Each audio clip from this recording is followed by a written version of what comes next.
גשם בחוץ וזהו חורף עצוב בשבילי. כובע גדול על הפרצוף רק שלא יראו שזה אני. בחורות צעירות עוד לא סיימו תיכון, ויש פה 100,000 איש אבל אני תמיד אהיה האחרון. הייתי מציע לך לנסוע איתי אבל אין לי רישיון, ואולי מחר יהיה יותר טוב, את תראי, מחר יהיה יותר טוב בשבילי. ואם את שומעת את השיר שלי אז תדעי שזה אני. מחר יהיה בסדר, את תראי, מחר יהיה בסדר בשבילי.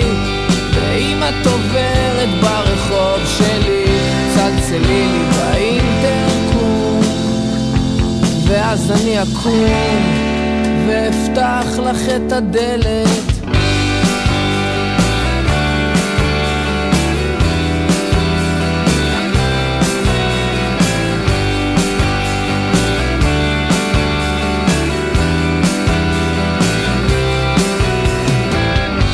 בלונדינית חמודה יושבת על הבר, מקבצת את האף, קיבוץ אחד ממנה ותכף אני אף.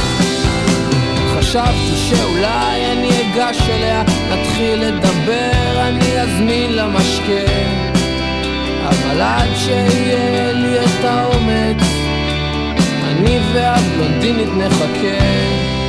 אני הייתי מזמין אותה לשמוע תקליטים, אבל אני גר עם ההורים, ואולי מחר יהיה יותר טוב, את תראי, מחר יהיה יותר טוב בשבילי. ואם את שומעת את השיר שלי אז תדעי שזה אני.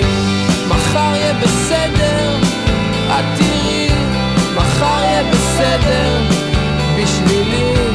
ואם את עוברת ברחוב שלי צלצלי לי באינטרקום, ואז אני אקום ואפתח לך את הדלת.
ואז אני אקום ואפתח לך את הדלת.